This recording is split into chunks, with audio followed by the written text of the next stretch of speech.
காசு இருந்தாலும் கார் வாங்கலாம், காசு இல்லைனாலும் கார் வாங்கலாம். உங்ககிட்ட எந்த மாதிரி சுச்சுவேஷன் எனக்கு தெரியாது.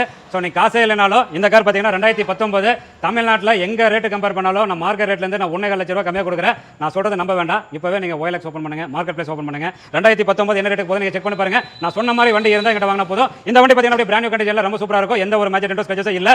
டெய்லி இந்த மாதிரி குவாலிட்டியான கார் உங்க பேஜுக்கு வரணும் அப்படின்னா, நான் போடக்கூடிய வண்டி உங்களுக்கு வரணும் அப்படின்னா மறக்காம ஃபாலோ பண்ணுங்க. வீடியோ பிடிச்சா லைக் பண்ணுங்க. இந்த கார் பார்த்தீங்கன்னா நான் சொன்ன மாதிரி தான் ரொம்ப குவாலிட்டி சூப்பராக இருக்கும். எந்த ஒரு மேஜர் இன்ட்ரெஸ்ட் ஸ்க்ராச்சஸும் எதுவுமே இல்லை. 4 டயர் பார்த்தீங்கன்னா உங்களுக்கு ஆல்மோஸ்ட் 70% கண்டிஷன்ல இருக்கு. வண்டி ரொம்ப க்ளீனா இருக்கு. வண்டி பார்த்தீங்கன்னா சேலம் நம்பர், ஒரே ஓனர், பெட்ரோல் காருங்க. இந்த காரோட கிலோமீட்டர் பார்த்தீங்கன்னா கரெக்டாக உங்களுக்கு 40,000 கிலோமீட்டர்ஸ் ஓடிக்குது. இந்த காரோட ஆப்ஷன் பார்த்தீங்கன்னா ஏசி பவர் ஸ்டீரிங் வந்துரும்.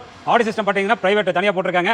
வண்டி ஓட்டுறதுக்கு ரொம்ப கம்ஃபர்டபுளா இருக்கும். ஃப்ரண்ட் சீட்ல 3 பேர் உட்கார முடியும். அதே மாதிரி பின்னாடி ரோல பார்த்தீங்கன்னா 3 பேர் உட்கார முடியும். இந்த கார் ஓட்டுறதுக்கு எப்படி இருக்குன்னா ரொம்ப சஸ்பென்ஷன், பிரேக், ஹேண்ட் பார்ட்ஸ் எல்லாமே ரொம்ப க்ளீனா இருக்கும்.